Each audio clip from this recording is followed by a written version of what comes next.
Well, ladies and gentlemen, the moment we've all been waiting for is finally here. AEW and WWE, along with other promotions across the world, are slowly but surely returning to live shows. But that's not the moment I'm talking about. No, the moment I'm talking about is the Reverend of the Rant decided that he was going to take some PTO this week and next. And he unwittingly, remaining to be seen, left this man with the keys to the castle. So, and that's the whole shebang. So we'll see how this show turns out. But I'm glad that I have the big Don of Wrestling with Egos riding shotgun with me. He's the muscle. If any of y'all cats out there in Wrestling with Egos land step out of line, you're going to have the big Don to deal with. I'm just going to put that out there for you right now. First of all, Isaac, thank you for joining me. How goes it with you, good sir? Thank you for having me as always. I'm doing great. Excited to be here. Let's do this. I'm excited for this weekend. Excited. Yeah, there's stuff, there's things going down. And I will say this. I don't want to make it sound like there haven't been things going down. Because even during a pandemic, the wrestling business found a way to continue, and we thank them for that. We are appreciative of all the men and women in Japan and in Mexico and in Canada and in Europe and in America that found a way to keep providing us with content. And you can go back into the archives on bit.ly/withegos and listen to previous shows and figure out what those matches are. But we're talking about things that are happening right now. The biggest thing that's happening right now, AEW had their night one of Fyter Fest, which I have not yet checked out. It's on the agenda for the weekend. I know some things went down because you can't help but notice on wrestling Twitter that some things went down. One of which concerns Darby Allin, which I can't wait to see that match because that dude there's not a risk he won't take. That's what I'm figuring out. I'm not gonna spoil it for you. I'm not gonna spoil it for the fans that have not seen it. But I'm gonna sit here and I'm gonna say that match 5 stars. I'm putting that there now. I'm happy to say we are going to have a very difficult time come November, December. That's the time of year at Wrestling with Egos where we hand out our Iggy Awards. And at last count, I personally had 5 matches by myself that I want to consider for match of the year. The only one that comes to mind right now off the top of my head is the lights out match that Thunder Rosa and Britt Baker had on St. Patrick's Day. I have a list somewhere, can't find it, but I will locate it soon because I know I got to keep, because I want my matches to get some run. And very few of the matches so far have come from WWE. However, this weekend you got a chance to change all that, WWE, because you are having a pay-per-view called Money in the Bank, which I dare say is on its way to replacing Survivor Series as one of the big 4. That can be an unpopular opinion that we unpack for another show. But for me, Survivor Series just rings hollow the last maybe 5 or 6 years because Survivor Series used to have stakes attached to it. And I'm not talking about T-bone cutlet, but lately it's just brand supremacy. And it's one other example of WWE trying to create competition for themselves. But I digress. What we want to do, big man, is we want to unpack what I think are the major matches of the pay-per-view, talking about the 2 ladder matches involving the women and the men, who's going to come away with those. And then we'll look at the 3 championship matches as a group, and we'll say, okay, do we think any title changes are going to happen? So I will let you draw the first card, sir. Reach into that deck and pull out a match. Do you want the women's ladder match for the briefcase? Do you want the men's ladder match for the briefcase? Or do you want to talk about the championship matches? And I'm going to take a sip of my tall frosty beverage right here. Take a sip. We're just gonna be real thirsty tonight. We're gonna get real thirsty. I'm counting on it. So this is what we're gonna do. I'm thinking the ladder matches is gonna be last. I'm gonna talk title matches because there's a lot of things going on that I think about title matches right now. Let me run them down for you really quick, and then we'll break down the permutations. First of all, the ladies, it's Rhea Ripley versus Charlotte Flair for the Raw Women's Championship. I'm not going to talk about Carmella and Bianca because Bianca is going to retain. I think that's blatantly obvious to me because she's Carmella being a placeholder for Bayley. Why would you say that? I'm kidding. And mainly because I realized I didn't write it down because I thought, well, they're not defending it, but they are. But I think we'll just stipulate that Bianca's going to retain. Then you've got and I'm going to mess these up. It's the WWE Championship, Edge versus Roman Reigns, and the Universal Championship is Kofi Kingston versus Lashley. I may have them flip-flopped. It's the red belt and the blue belt. I forget which one is which. Gotcha. Kofi Which versus is a failing on WWE's part for not making them more distinguishable. That you used to be able to tell them apart. Yeah. Way back when. Red is Raw, blue is SmackDown. Yes. Kofi versus Bobby Lashley. Bobby, excuse me. I'm sorry. I just had a brain fart right there. Looking at that match, and I'm saying to myself, could Kofi do it again? Quite possibly. But the main thing that they're looking at right now is they're going to do a heel turn on not on Bobby but on MVP. And will MVP turn on Bobby just this yet? I don't think so, because I think the best thing for them to do right now is to have Bobby retain. And then once they go back to live shows and people start showing up, and I did see someone mention to us earlier about a big star possibly returning to Raw, and it's a surprise. Would that draw money? I don't know. Well, I'll tell you what I heard. Go right ahead, please. Fightful.com released a story earlier today that the rumor is Goldberg is being groomed for a match with Lashley at SummerSlam. I don't know whether the title's involved. I wonder. Because here's the thing, boys and girls. I do enjoy when part-timers come back, and I understand why you might want to throw all the part-timers and nostalgia acts back into it when you return to live shows, because that gets the casual fan, but you've got the hardcore fans that have invested all this time and energy in all these new stars, who I think Lashley is one of, by the way. I know Lashley's been at it for a long time, but Lashley, I think they pulled the trigger on him 10 years too late. We've discussed him at length about what they should have done back in the mid-2000s and all that. We won't rehash that. Completely agree. But if Goldberg is coming back into the fold for his Legends contract or whatever, it better be a deal where it was like at WrestleMania last year, where he wrestled Drew and Drew basically like, good morning, good afternoon, and good night. Because Lashley has that cachet to go through somebody like Goldberg, especially at Goldberg's age and his skills. And then I think the other person you're talking about is Cena being earmarked to face Roman at SummerSlam. Now, that's a blockbuster. I'm interested to see Roman hold his own with Cena in a promo now where he couldn't 4 years ago.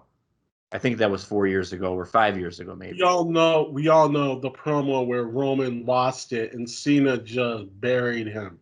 We have all seen it, and if you haven't seen it, please go on YouTube. You will find it. And Roman got mixed up. He forgot his line, and Cena talked about, it's a promo, kid. You're gonna have to learn how to do it. And now I think Roman is at the top of his game to say something back. I'm sorry. Go ahead. No, that's fine. That story I don't mind seeing, because I'm interested to see Roman give John his on the mic.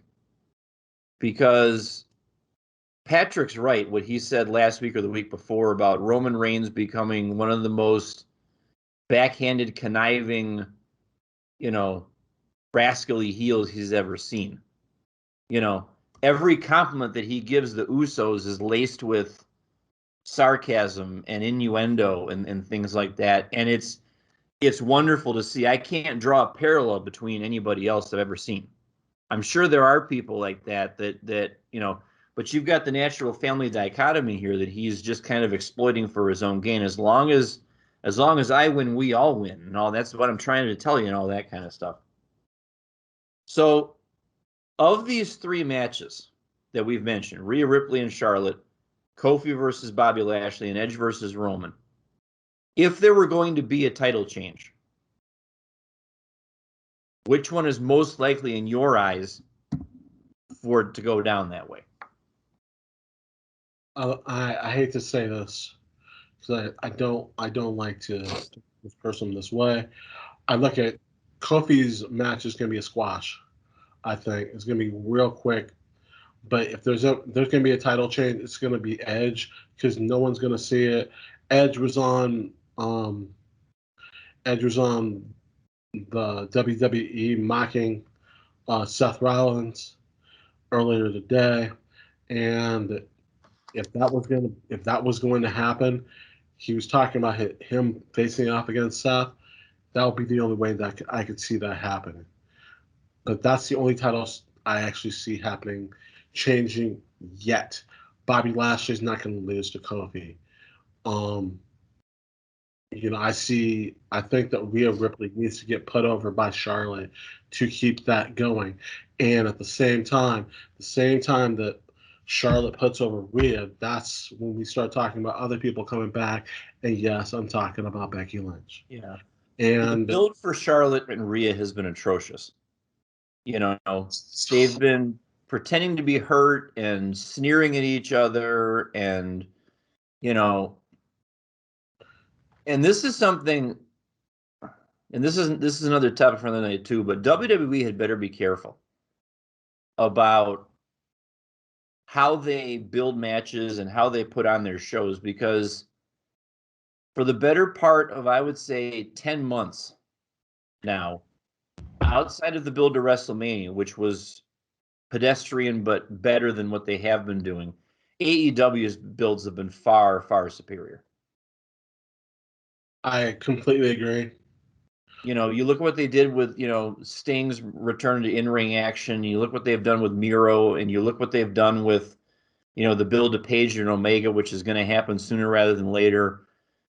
You look at, you know, I could go on and on. You know, what the Bucks are doing.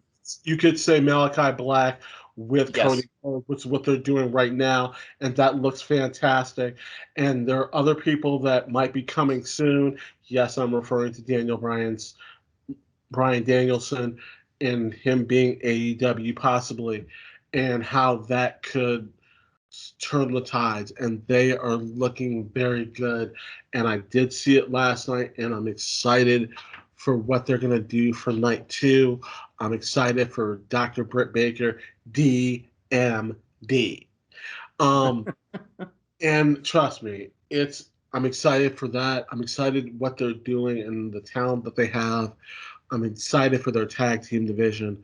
I'm excited for all that. WWE, you ain't putting out what you need to be putting out. You know, the list of, for the first time, and you know, people are going to love to hear me say this, for the first time ever, the list of things that I'm excited about from AEW is longer by far than the list of things that WWE is doing that are getting me excited.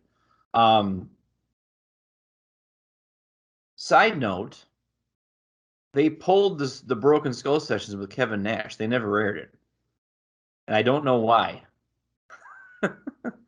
We'll investigate that later, but I was really hyping that up last week. I'm like, you watch this, Big Kev, you know, going to be a good interview, because he always is a good interview. He's very entertaining. He's very funny. Did they ever air the Lex Luger icon? Because I was starting to look for that, but I'm not sure if I saw it. Side note too, I'm happy to announce that Peacock, if you happen to have a Samsung television out there, boys and girls, in Wrestling with Eagles Land, Peacock is now supported by a Samsung TV, so you can just get in the app on the TV. I was Chromecasting it off of my phone. Much easier to navigate it from the TV app than it is with the phone. The Lovebird and I have been binge watching Ms. and Mrs. finally. Hilarious. Great show. But I digress. If you're going to ask me that same question, I feel like with, yes, Money in the Bank is happening, but I feel like they're gearing up to make that like a tune-up event to SummerSlam. So like the big, like, I can't believe that happened moments might happen there. So I'm going to go out on a limb and say that none of the titles change hands. But I'll also say that none of the matches are squashes. Edge and Roman is going to go 15 minutes for sure. Kofi and Lashley deserve 15 minutes. And so do Rhea and Charlotte, because they need to actually tell a story in the ring that doesn't involve shenanigans or crutches or countouts or anything like that. I want a match in the ring in front of fans with the reaction, that kind of thing. Okay. That being said, you brought up a name just now that's fixing to be in the building this Sunday, that being Becky Lynch. Tamina was announced as the 8th participant in the ladder match. I thought it was Natalya. She's in there too, but I saw a graphic when I was prepping earlier today. I'm sorry. The women's match consists now of Asuka, Naomi, Alexa Bliss, Liv Morgan, Zelina Vega, Natalya, Tamina, and Nikki Cross, Nikki ASH, Nikki Ash, or whatever we're calling her now. Would it make sense for, you remember the Royal Rumble all those years ago when Test was laid out in the back?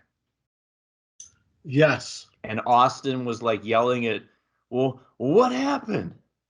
Well, you know what now? You're number 23 or whatever it was, and it was Mick Foley that took his spot because he was the one that attacked Test, and then he took Randy Orton out of that Rumble, as I recall.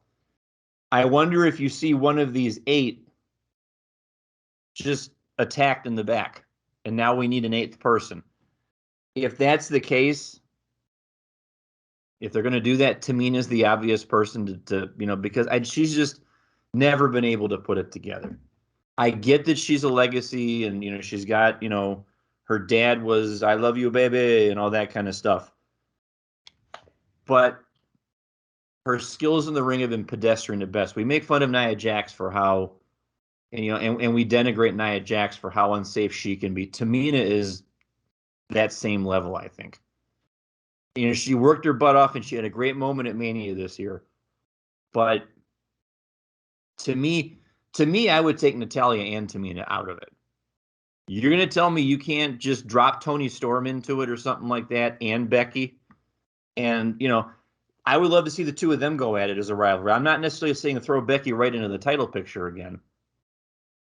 And that's something that we'll get to down the road too, is, it's not Becky comes back and I'm automatically the champion again and this, that, the other, and all that stuff. I know she's going to be, because that's just the way they think, but I would use Becky's shine to bring some of these other women up a couple notches. Who do you think of the 8, or if you want to go that route, if they replace somebody with somebody else, is going to win the women's ladder match? I can say the names again if you want me to. No. I'm gonna sit here and I got you. I think it would either be Tamina or Natalya. I mean, as much as the win. No, not for the win. Oh, okay. Like, wait, sir. No heart attack. Some oxygen.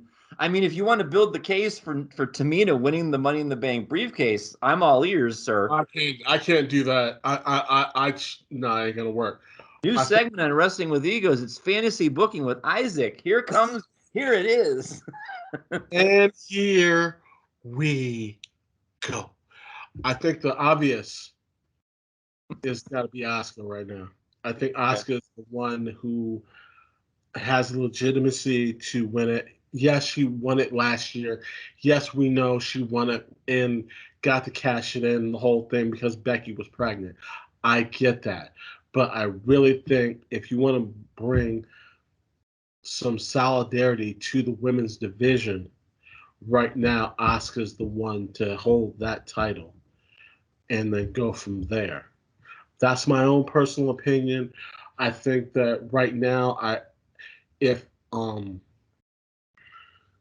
if Miss Glow hadn't gotten some heat this past week because of what her husband has gone through, and we can talk about that at a later time on another subject on why he's still here. We'll do that later. But she's catching a lot of heat. She had to delete her Twitter account and stay off of social media because she was getting it, and I don't think she deserves it. That's on her husband. And for the record, Jimmy doesn't deserve. I mean, we deserve criticism when we make mistakes, but criticism and hatred are not the same thing. You know, the lovebird can get upset, and this is a distinction that I've still learning to make. You know, just because I'm a flawed human being, and I'll get a little personal here. The lovebird can get upset with me about something, a mistake I make or some of that. It doesn't mean she hates me. It doesn't mean she stops loving me. It doesn't mean she stops caring for me and fighting for me and all of those things. When I talk about Jimmy Uso, or I talk about Jeff Hardy or Matt Hardy, or you know, the mistakes they make, I get that people have demons. I understand that. I just wonder at what point do you do what the company has done with other people in the past? People like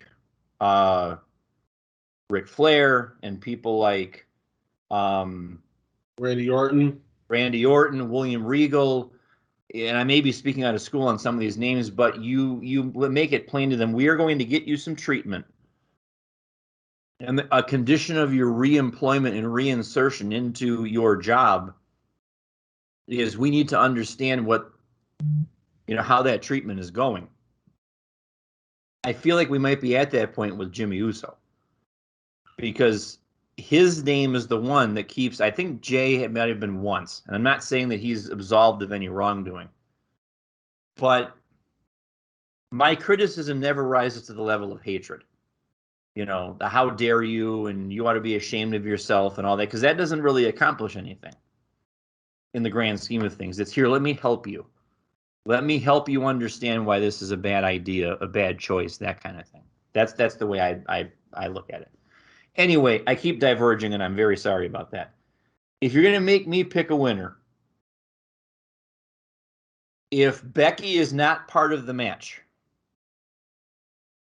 so if you tell me that, okay, Brian, Becky, yes, she's going to be backstage, but she is not going to be part of the women's Money in the Bank ladder match, then the choice here is obvious. Liv Morgan. Because I'm about new stars, and Liv Morgan has been stuck in neutral for about 5.5 years now. Ruby Riot's gone. Sarah Logan is gone. Liv is the only member of the Riot Squad that's still remaining.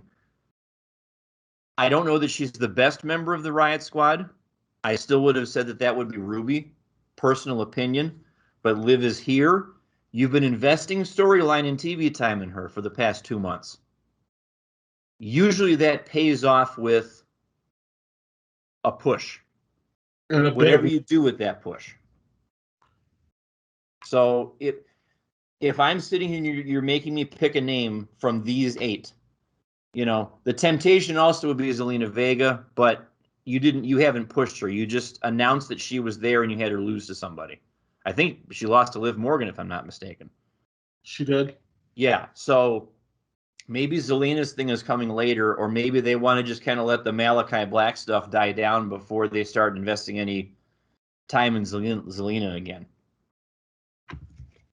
However, I guarantee you, if we hear the man's music for any reason, then it's a foregone conclusion that she's going to be, if not the winner, she's going to be one of the 2 people biting. I'm trying to say fighting and battling, and I keep out on the ladder. You know, either gets knocked off and she's pushing her forward, or she's in the briefcase. Be up if that's the case. Let's go.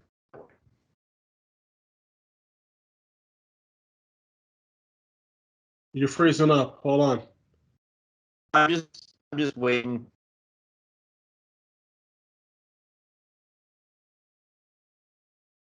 You're good. Are my hands moving? Not yet. Okay, I'll just keep going. Okay, I'm sorry. Let's just keep going. You Men's in the bank. Who do you got? So it's Seth Rollins versus Kevin Owens versus Ricochet versus Big E versus John Morrison versus Riddle versus Drew McIntyre versus Shinsuke Nakamura. For me, this is tougher because there's about 5 guys in this match that I would give the briefcase to in a heartbeat. And the one that I keep coming back to is Big E. Because Big E can let it marinate for a little bit. You know, I think you see whoever wins the women's match is going to cash in sooner than whoever wins the men's match. But Big E is the kind of person I think with where he's at right now, he'll win the briefcase, he'll celebrate, but then he'll let it marinate. You know, he'll let that pickle brine steep for a couple of months, and then maybe around Christmas time or something, or leading into Royal Rumble, like he chooses to cash in there. Or maybe he has a WrestleMania moment and he cashes in on somebody at WrestleMania. Can you imagine the celebration there? So if I'm booking it, I give it to Big E.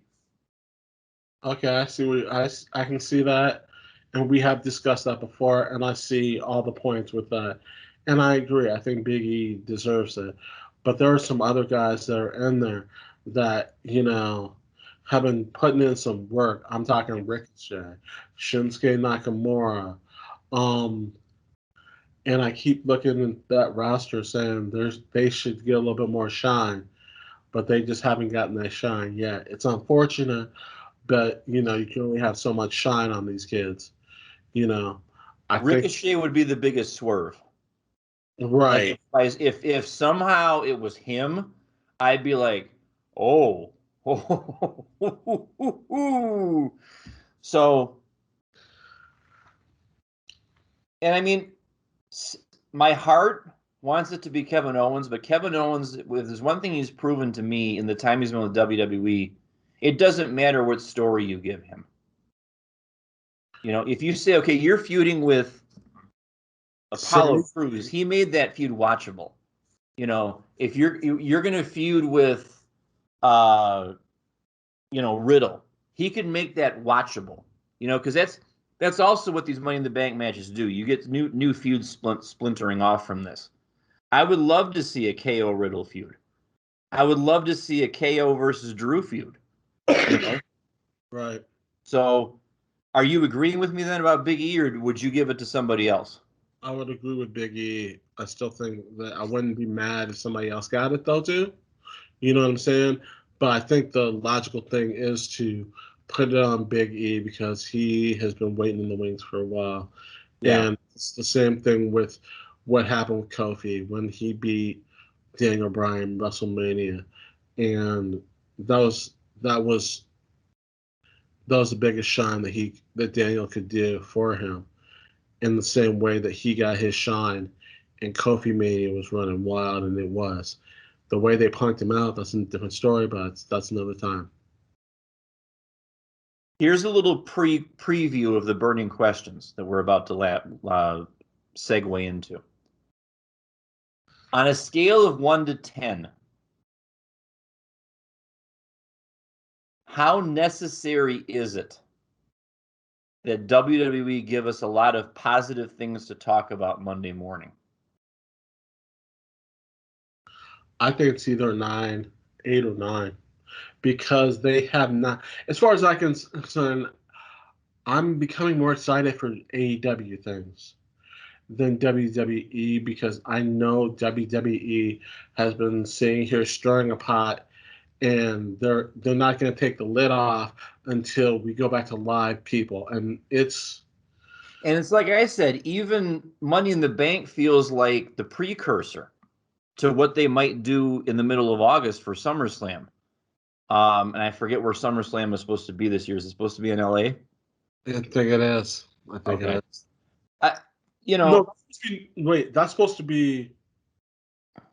It's not supposed to be in New York.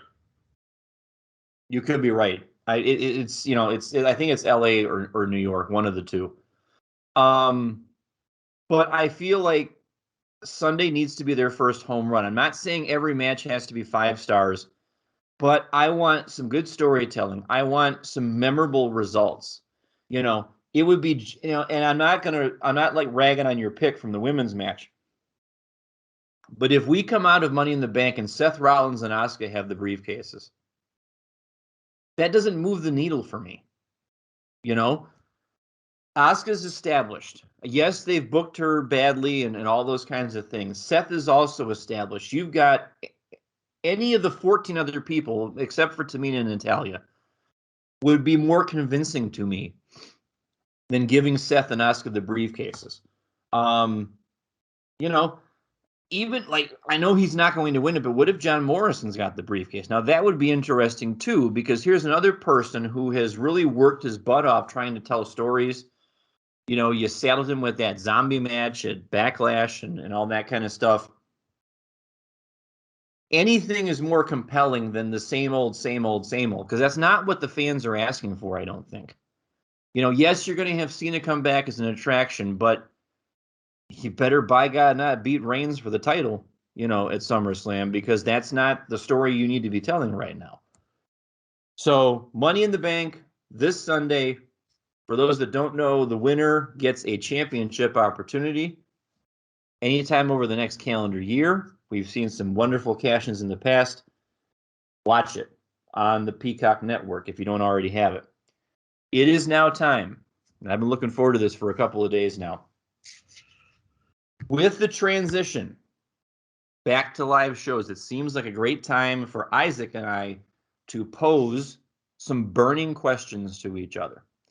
We have crafted some questions that we feel need answering, and they're not all related to the here and now. Some of them are back in the day, but we just want to go rapid fire. We'll dissect them a little bit, and we're going to answer some burning questions. So, Isaac, I would like you to ask me your first burning question. Okay, my first burning question to you, and we'll dive into this in a minute, is a branch off of this. My first burning question to you is, who is the MVP of the women's division over the pandemic?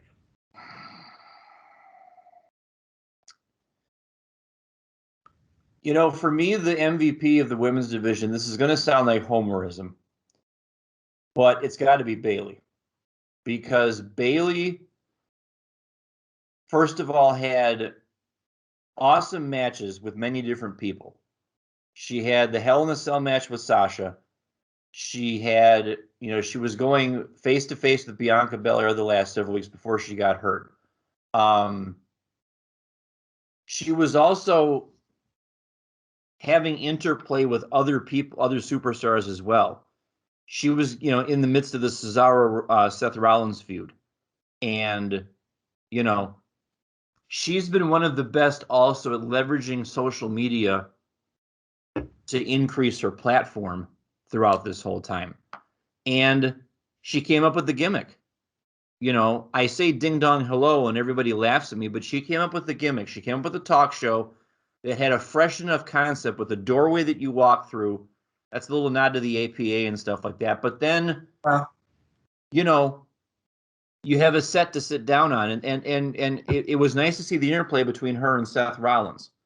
Two heels, but they were finding common ground with each other. And it was a way for Bayley to get on TV, even when she wasn't going to be wrestling anybody. But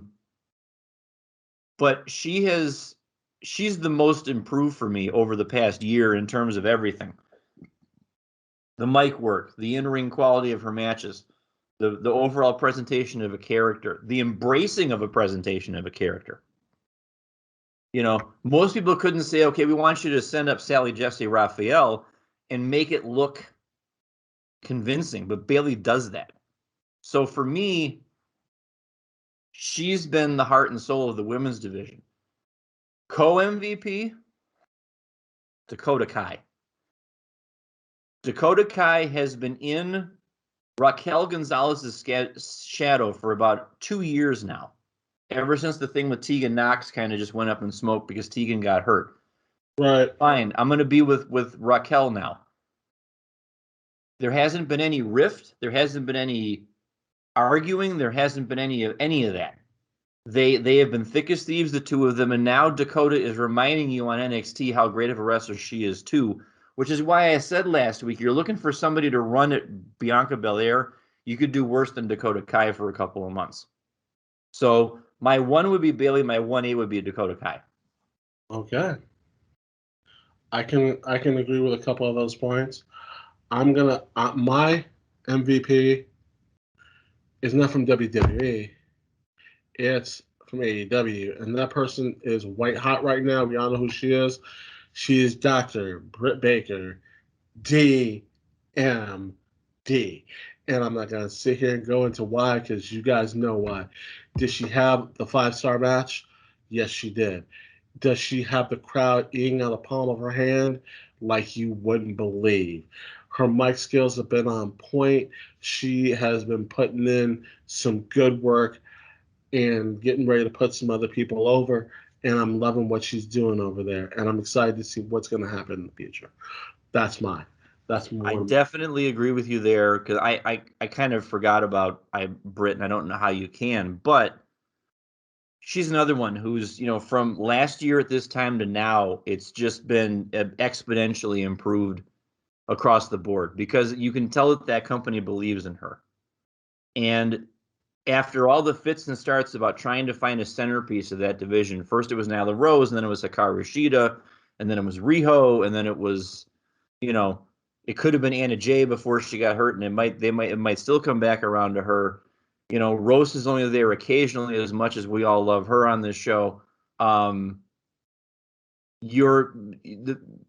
cornerstone of your women's division needs to be there all the time, and Baker is there all the time, doing most of her work on the mic, a la MJF. But when they get in the ring, I draw a lot of parallels between Baker and MJF, because when the two of them get in the ring, they're doing that work.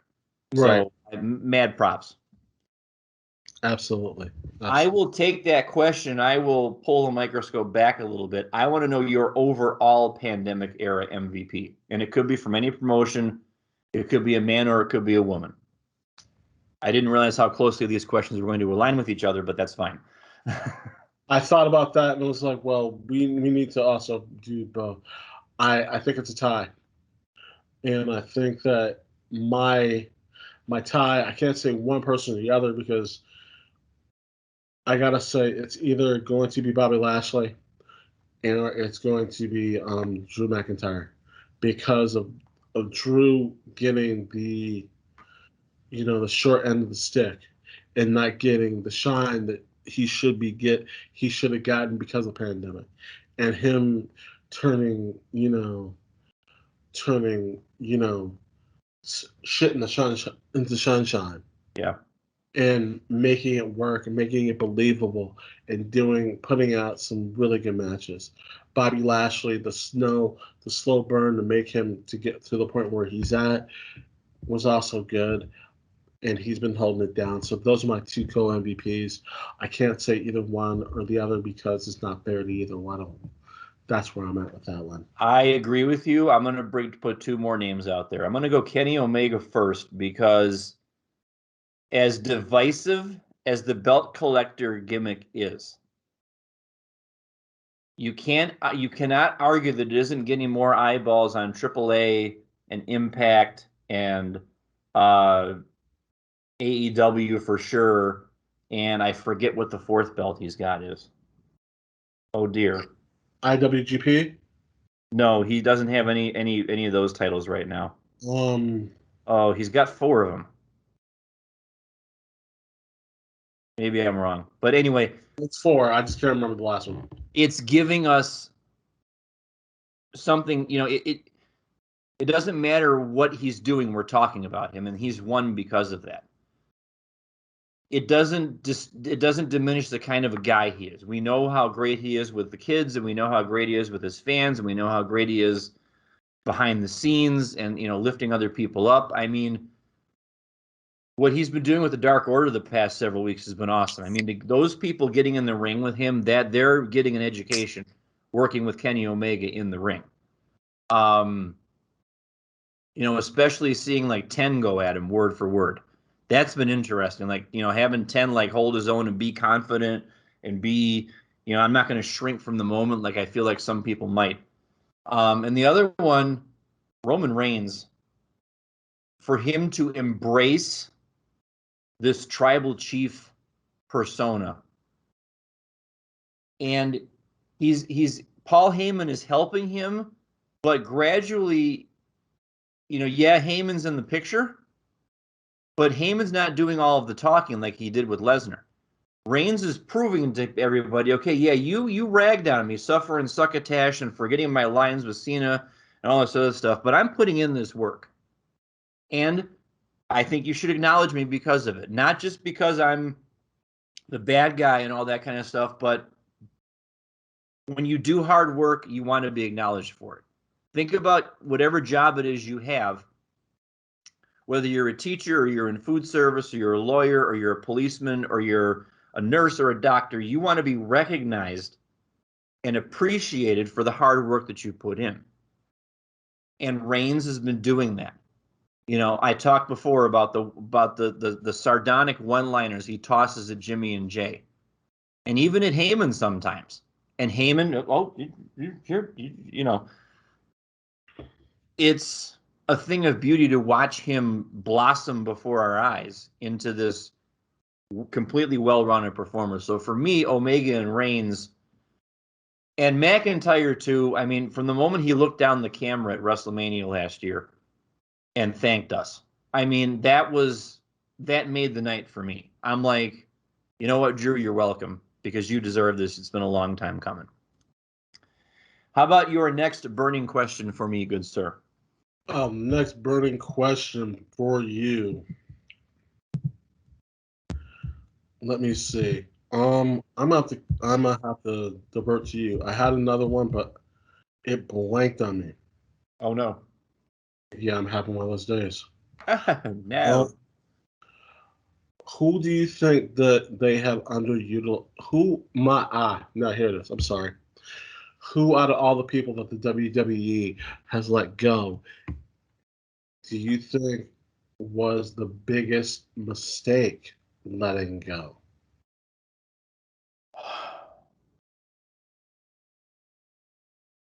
I think when it's all said and done, they're going to look back and wonder why they didn't. There's 2 people in particular. Miro, who's, formerly known as Rusev, and Tommy End, formerly known as Aleister Black. I think you had the most ready-made storylines with those 2 of any of these people. And I can appreciate the Iconics, and I can appreciate my God, some of the names are escaping me. So originally, but yeah. Tyler Breeze and Fandango, and the list goes on because this is kind of a prequel to our discussion that we're going to end the show with tonight about roster size. It's a shame that anybody has to be let go.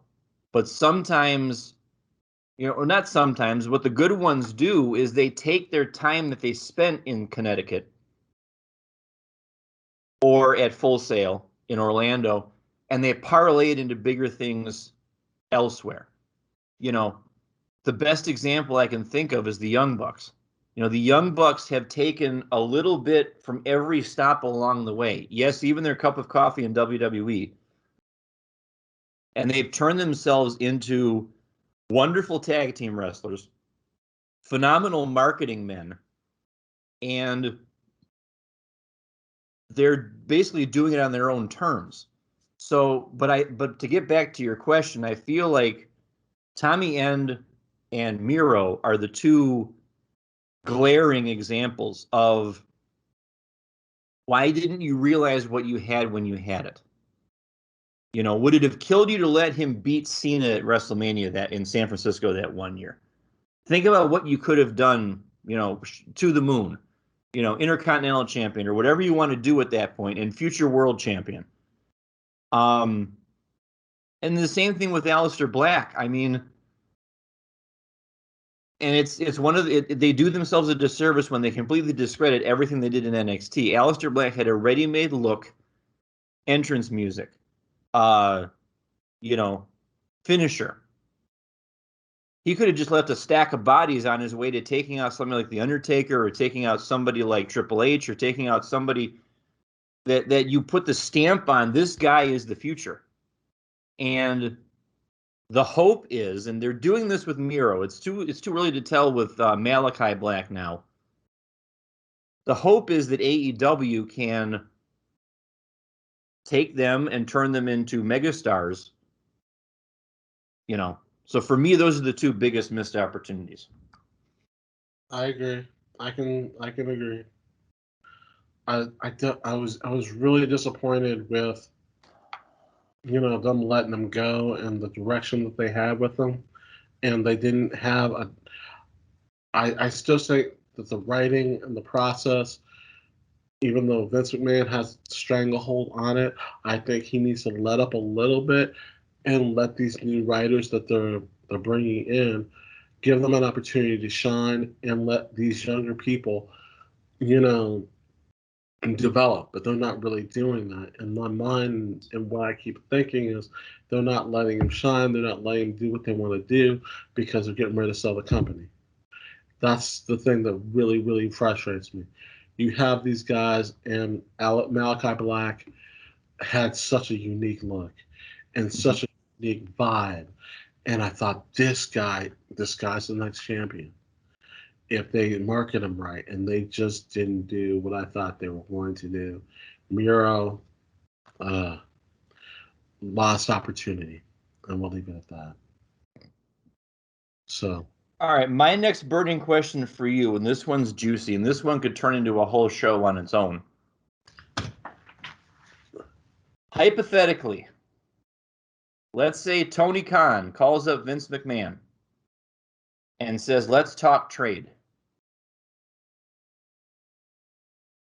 What is one men's trade and one women's trade that they would make, and why? We know this is not going to happen, of course, because but hypothetically, if it were to happen, what would you want to see go down? I think, in the back of my mind, I would think that, even though it wouldn't happen, is he would want to have Cody Rhodes come back to try and do him some justice for all the terrible things that he made his family go through, especially with the Stardust character, with Dusty Rhodes and the polka dots. Here's your chance to make it right. But, you know, Cody's on such another level that would never happen. Would Vince love to have an Adam Page or the Cleaner? Yes, he would. Mm-hmm. Know what to do with them? He would. But he won't put them at the highest level because they're not tall enough, as far as he's concerned, and not as big as a Bobby Lashley, or because that's the only thing Vince looks at as size. And we go back to that, and the only reason that he hasn't done that lately, the only people that he did that for was an Eddie Guerrero or a Rey Mysterio and Daniel Bryan and Kofi. But look, he's looking for big, strong Hulk Hogan sized guys. Yeah. And that's the problem. They can't do the things that those mid-sized guys, such as the Cleaner and everyone else, can do. That's where I'm at with that. I think Vince would let, like, Randy Orton go over, because Randy's a little bit over the, on the going down tier, but Cody for Randy Orton would be juicy. Because I look at it like, it it's something that benefits both sides. Like Randy Orton could have some juicy rivalries with a whole bunch of people. Absolutely. I would love to, Randy Orton and Darby Allin would be awesome. Randy Orton and Hangman would be awesome. Randy Orton and the Bastard Pack would be awesome. Mind games for days with those two. Here's the trade I just came up with. Oh, God. And again, filing it are never going to happen. WWE trades Kevin Owens to AEW. Rey Fénix comes to WWE. Ooh. I'd love to see that. But if you were going to ask me, if you're going to say, Brian, you've been watching AEW for over a year now, who exhilarates you every single time you watch him? And the answer is Rey Fénix. Because that dude, there is not a risk he won't take. There is not a rope he won't climb on. There is not a situation he can't get himself out of. And again, just like you put Kevin Owens in AEW and let him go to work with some people, putting Rey Fénix in WWE, Rey Fénix and Ricochet to start off with. Yeah. Rey Fénix and Adam Cole, would be amazing. Rey Fénix and Finn Balor would be amazing. Rey Fénix and Seth Rollins. We could just keep going on and on. And it's just I just want to see these guys go up against each other. How about the girls? Might be a little bit trickier, but if you want, and my women's trade is going to shock the hell out of you too. Oh. If we're gonna go, let's just go. Charlotte should go over there and wrestle. I want to send. See, I want to do a straight trade of a Charlotte Flair for Dr. Britt Baker, but that's not going to work, and that's in my mind. Because I would love to see the two of them. I want to see them go at it. Yeah, and I want to see them just. I want to see Nyla Rose go up against Nia Jax. That would be cool too. I want to see something like that train. Are you sitting down? Are you holding on to something? Hold on. Let me put my seatbelt on and put double strap. Let's go. Imagine Hikaru Shida coming over to WWE in a trade for Becky Lynch. Because you want to see Charlotte and Britt. Could you imagine Becky and Britt? Could you imagine Becky and Chris Statlander? Could you imagine Becky and Nyla Rose? Could you imagine Becky and Riho? Could you imagine Becky? And I would love to genuinely see Becky and Anna Jay, because Anna Jay is still at that point in her career where she's learning from everybody. We know what a relationship that she had with Brody Lee. May he rest in peace. She and she's on record as saying, I want to learn from everyone there is to learn from. Becky could teach her some things. They could have a months-long feud. If we're gonna do this, let's just go. And I've always loved Hikaru Shida's ring work. She's not a very good promo, and I understand all the reasons for that. And I'm not going to get into a Stephen A. Smith situation here where, you just need to learn English. I'm not saying that. But in wrestling, we talk about the mic skills as part of the total package about what makes you a GOAT. Hikaru could learn more of what she's already learning, I'm sure, from the people in AEW. Imagine her tangling with Bayley. Imagine her tangling with Charlotte. Imagining her tangling with Sasha Banks. I would love to see Hikaru Shida and Asuka. I'm sure it's happened somewhere along the line, but why not let them tangle and go toe-to-toe? So, one more question apiece. Because I don't like one of my questions. I'm just going to drop it because we've done that question to death. I'm not going to ask it again. Okay, I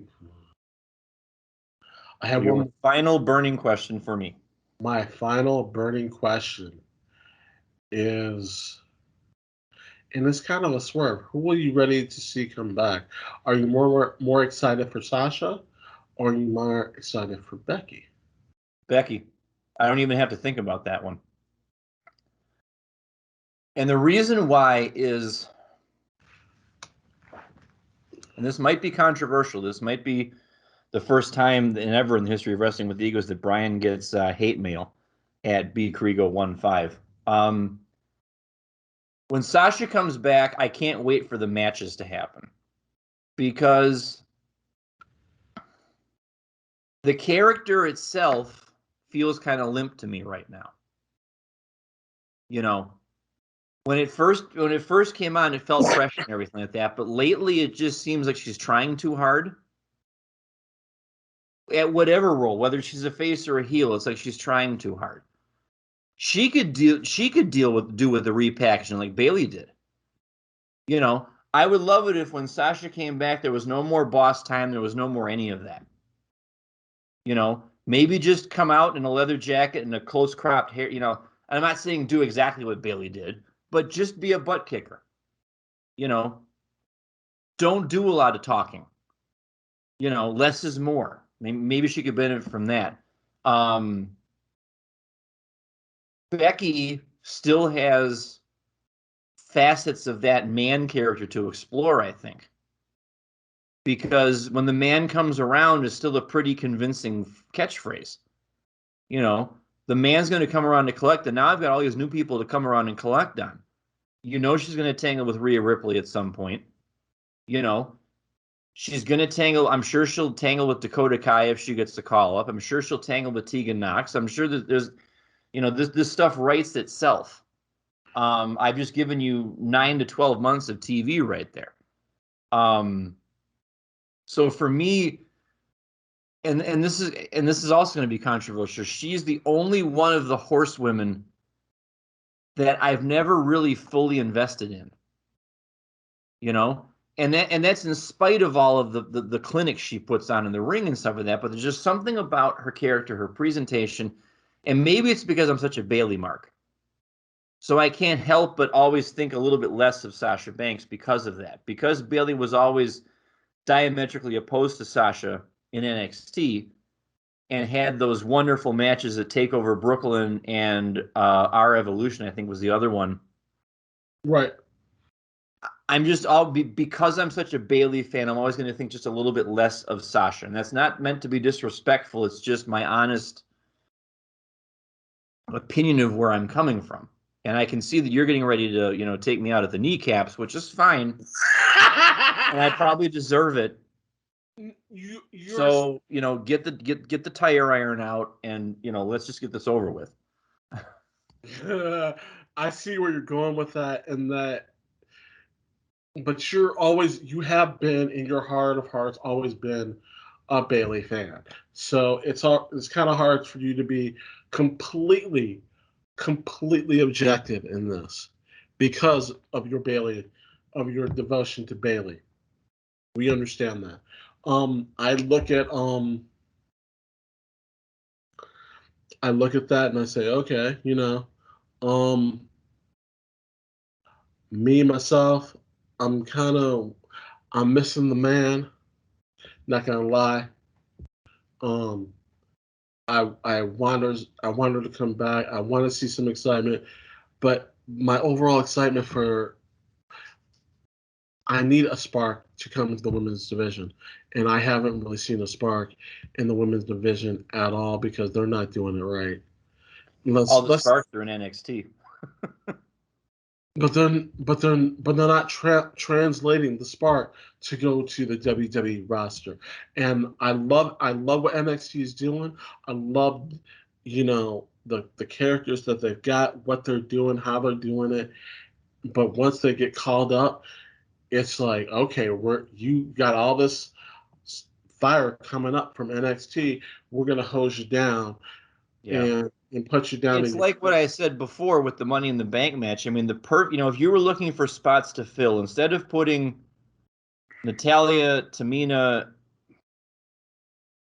and even Zelina Vega back in there, you could have taken all the women that you have these promo packages for: Shotzi Blackheart, Tegan Knox, and Toni Storm.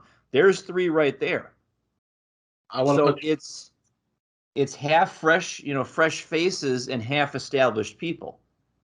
To me, like I said before, Tamina and Natalya don't really move the needle for me. I So agree. I agree. so that's that. Yeah. I'm really excited to talk about this topic. And I will set the scene for everyone as only the intellectual savior of the wrestling masses can. Because let's face it, boys and girls, that's why you tune in every week. How is the intellectual savior of the wrestling masses going to set the table for the feast? And here we go. We've talked at length about the fact that WWE is releasing people in bunches, regrettably. And it got me thinking with one of the batches of people that were being let go. It might have been the batch that included Tyler Breeze and Fandango and all that, but the last significant one. I began to wonder, okay, if I'm a wrestling promotion, how many people do I need to have under contract? And I'm not talking about the behind the scenes people, because I know you have the catering people, I know you have the executives, and I know you have the referees and the announcers and building security and all that. We're not talking about that. I'm talking about the people you see on television that you tune into every week and that you put your hard-earned money down to watch wrestle live and at a pay-per-view. So I did a little exercise. And Isaac, feel free to react to this however you want to. Tell me that I'm off my rocker for having these numbers, whatever. Go ahead. I created a roster. Let's just say it's Brian's Wrestling Federation, the BWF, and we're coming. Let me tell you. Where's the BWO? Yeah. Yeah. Big Stevie Cool. Here he comes. We'll start with the ladies. I have 22 of them under contract, and these are from all over the place. This exists in a vacuum. Okay. Bayley, Thunder Rosa, Becky Lynch, Chris Statlander, Anna Jay, Charlotte, Riho, Nyla Rose, Nikki Cross, Io Shirai, Alexa Bliss, Zelina Vega, Rhea Ripley, Bianca Belair, Shayna Baszler, Hikaru Shida, Britt Baker, Zoe Stark, Sasha Banks, Natalya, Naomi, Asuka. You're going to see a theme emerge here, folks. I have a mix of established veterans, up-and-coming stars, because I'm trying to get rivalries established, and I have even numbers in all of my divisions, too, because I don't want anybody just sitting around doing nothing. Okay? Then we go to the men. I have 36 men under contract. Finn Balor, Ricochet, Randy Orton, Big E, AJ Styles, Bray Wyatt, Drew McIntyre, Bobby Lashley, Samoa Joe, Adam Cole, Darby Allin, Kenny Omega, Cody Rhodes, Hangman Adam Page, Eddie Kingston, Tommaso Ciampa, Roman Reigns, Seth Rollins, Jon Moxley, Orange Cassidy. How you doing? Johnny Gargano, Shinsuke Nakamura, Kevin Owens, Sami Zayn, Aleister Black, Jungle Boy, Kyle O'Reilly, Chris Jericho, Edge, Cesaro, Miro, Lance Archer, Sammy Guevara, MJF, Jay White, Kazuchika Okada. 36 guys. And then finally my tag teams. 24 individuals total. So I have 12 tag teams. And for the sake of the exercise, they're all male tag teams. I've decided to dispense with the women's tag teams until the BWF gets up and running and we get our foothold and stuff like that. And then maybe we'll talk about some women's tag champs down the line. But I have the Lucha Bros, Young Bucks, New Day, Proud and Powerful, Varsity Blondes, the Hybrid 2, who I'm sorry do not deserve to be jobbing out to other people every week on AEW. Jack Evans and Angelico are better than that. I mean, come on now. The Usos, the Street Profits, the War Raiders. I'm calling them the War Raiders, by the way. I'm not calling them the Viking Experience or whatever they're called. FTR, Breezango, and finally the grizzled young veterans. You're not bringing in the Good Brothers? No. Now, I'm sure you can pick it apart and say, what about this? What about this? What about this? But here's my thought process. Go right ahead, please. Continue. You add the numbers up. That's 60. That's 82 people. No. Yes. Because carry the one, Brian. It's 82 people under contract. I think that's admirable when you consider that as recently as I read somewhere that as recently as the end of 2018, WWE had over 300 in-ring performers under contract across everything. And maybe that's not fair because NXT is its own entity. But that includes your Legends contracts and your part-time contracts and your this and your so you include your Goldbergs and your Brock Lesnar. Yeah. So, and you'll notice that he's one of the people I omitted. I'm sure Brock will come to my house next week and bust my front picture window in. Yeah, he'll actually get a haircut and a lineup on his beard as we saw him because he looks great. And if you think and look, honestly, if you saw that picture, you're like, dude, come on, man. That was questionable, but been the Boons too long. If it's my promotion, I'm going to push the people that I think deserve to get pushed. And I'm sure you're already formulating a list in your head of, I can't believe you forgot about X. I can't believe you forgot about Y. I'll ask you the first obvious question. Do you think 82 people is too much, not enough, just right if I'm going to run a wrestling promotion that's viable? I think you need a little bit more. I think about 100 to 110. And what are you basing that on? I'm basing it on the people that you put in there are all, and I'll say this, c'est magnifique. Fantastic. But you also need to have some people sitting on the sidelines ready to jump in and job out to these people to make them look good on occasion on squash matches. You also need to have a couple other people that are ready to go when these people get hurt.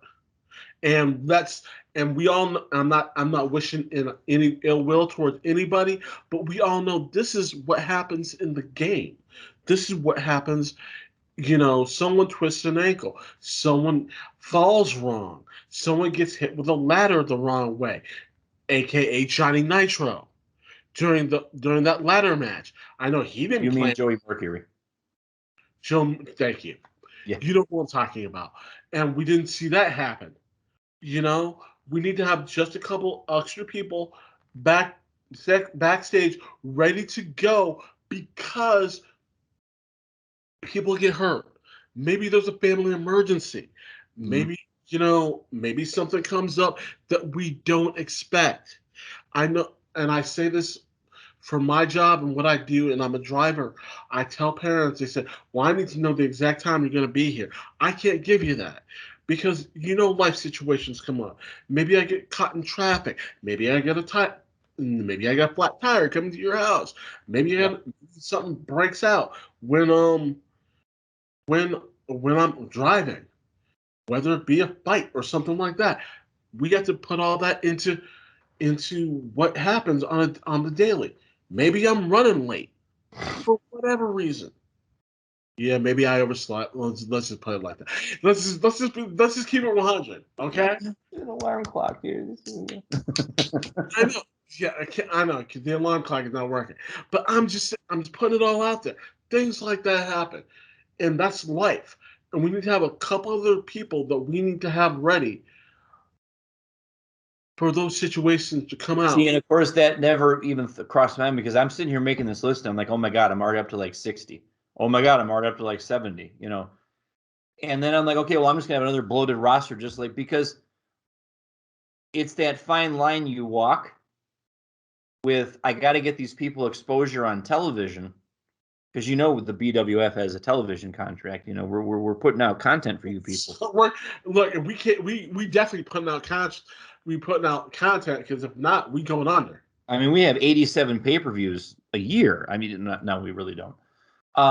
It's 90 people. It's 90, not 87. It's a nice round number. So that it all lines up on the website, the way he wanted to. It's going to look like this. And I'm sure this information is out there, but I'm sure that we could all stop what we're doing right now and go to Wikipedia or whatever and say, okay, here's how many people TNA has under contract. Total. Here's how many people AEW and New Japan and, all of these other, and even all the way down to the little guys like, Evolve and Progress and all that kind of stuff.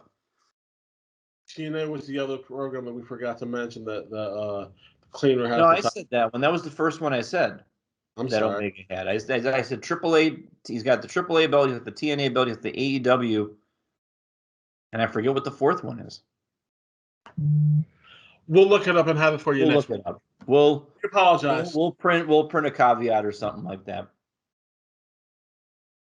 But and then the question becomes, at what point does it become oversaturated? Because WWE's had to release people, 10 and 15 people at a time, that just weren't doing anything. And it killed me to see some of those names on the list. Some of the names are like, okay, I get it. I understand. But, you see somebody like Tyler Breeze have to be let go. To see somebody like Tommy End have to be let go. To see somebody like Rusev have to be let go. I mean, these were people that were, that had traction. I think my exercise was more along the standpoint of I'm going to get viewers because of these people. I'm going to get conversation started because of these people. I'm going to have pay-per-view buy rates because of these people. I'm going to move merchandise because of these people. And I can say that confidently, even without having a guy like John Cena or a guy like The Rock or a guy like Goldberg or even a guy like Triple H on that list, because I'm sorry, I'm the biggest rock mark there is, but his time has passed. And that's why part of me... Stop right there. Stop right there. What did you just say? I said The Rock's time has passed. We need to put that in quotes and put that under. Yes, we can put breaking news along the bottom if I figure out how to do that. I said it. I'm sorry. I'm sitting here. I'm a little perplexed. It's not. It's hardly a difficult admission for me, given all that The Rock has turned himself into when he left WWE. I mean, he just sneezes out $100 million movies now. You got the Jungle Cruise thing coming up with Emily Blunt, for crying out loud. You got the Black Adam Marvel movie. Is he Marvel or is he DC? It's DC, but doesn't matter. We all know what you're talking about. Yeah. He's going to make a ton of money off of that too. So that's why I wonder if/when they decide to pull the trigger on the angle with him and Roman. I wonder. There's a part of me that doesn't want to see that, because I know how that movie is going to end, and I'm just not even going to broach that subject again. But my roster is about the here and now, and it's about the future, which is why there were people like Zoe Stark on the list, and why there were people like Darby Allin on the list, and Io Shirai and people like that. And I agree with everyone that's on that list. And the future, where you're going, my theory was someone along the line is going to get hurt, and we need to have someone to replace them. I'm sorry. It would be no problem for me to just sit down and hunker down and come up with 25 more names to throw in there. It would be easy for us to do that. Yes. I just look at that and I say, you're right. I see the marketability of all those people that are there. I see the shirts. I see the merchandise. I see the teddy bears. I can see the action. The ice cream bars. The ice cream bars. Where's my ice cream bar? I see it. In the freezer. They've been in the freezer for months. You just haven't gone out and gotten any. My ice cream bar, I believe, is coming next week, people. It's coming. But like I said, I see where you're going with ice cream bar eating contest next week. Wrestling with the Egos. Book it. That's what we're doing. It's ice cream. Ice cream. But like I said, I see where you're going with all those people. I think they're all very marketable in every aspect of what I just said.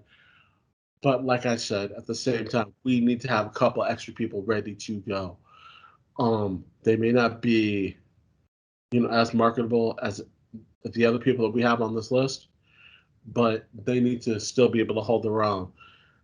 I don't know if they're going to be at the same level because I'm watching the AEW women and I can see they're not as polished as they could be, and that they still have ways to go, and that's okay, and I'm fine with that.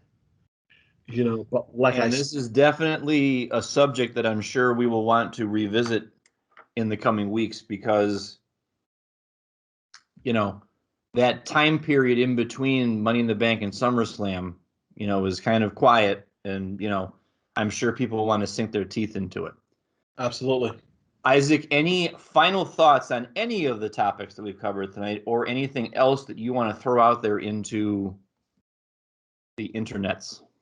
I I like what we've discussed this evening. I'm very excited about what's going to be happening Money in the Bank. Whoever wins, I'm excited for what they're going for the win. I'm excited to see what's going to happen. I'm really excited for live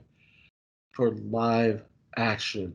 I know it's been a long time. I know they're coming to Cleveland.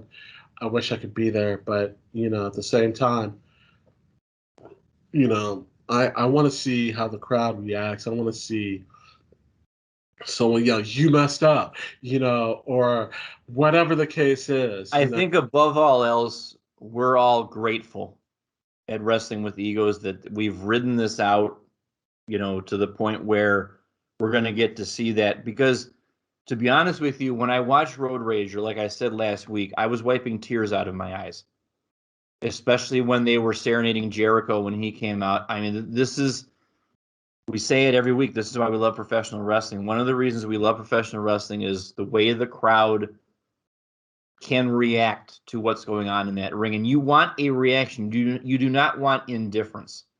If you are wrestling in a wrestling ring and you are getting indifference, then you're doing something wrong, folks.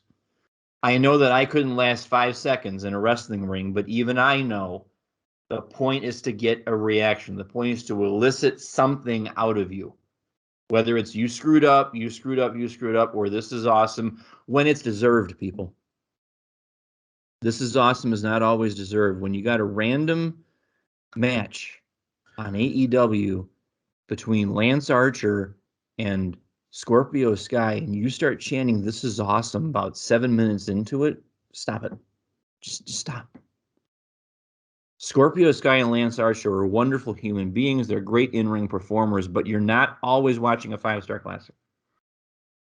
Now, Sasha Banks and Bayley last year in the Hell in a Cell, this is awesome. Clap, clap, clap, clap, clap.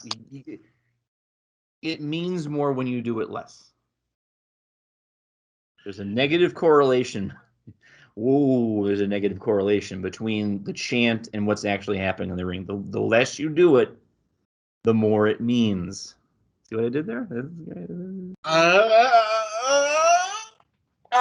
see. That's why I'm on the payroll, folks. I see what you did. I see what you did right there. If it's warranted, I don't care when it is. If they're putting in work, and I'm talking, and I know this, I'm gonna say some names. They're probably gonna get me in trouble. But when you saw a Kurt Angle versus Chris Benoit back in the day, and they were going at it, you're just sitting watching them move for move, hole for hole, putting in some work. That's why any of those SmackDown 6. You put in a Bret Hart versus a Chris Benoit. You put in Chris Benoit with a Shawn Michaels or a Triple H, and you see that person putting in work. I'm gonna get up every time and clap.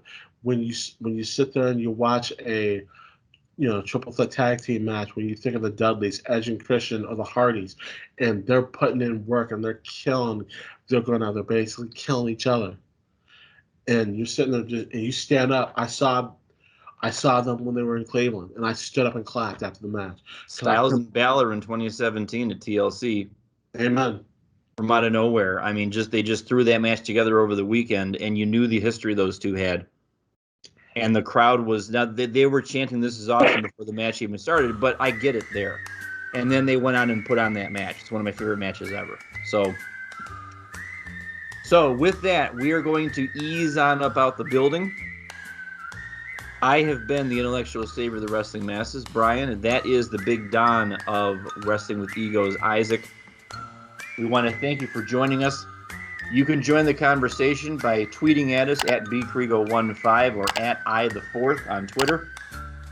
Patrick can be reached at rantmodon, but not right now because he's on vacation. We wouldn't want you getting in the way of his beach time. We totally get that. He's a little too pale. He needs to stay outside. A little bit, just a little bit. We'll slap on that banana boat. Hashtag banana boat. Thank you to the official sponsor of Wrestling with Egos, Banana Boat Sunscreen. Love it. Thank you. Appreciate it. So until we meet again, take care of yourselves.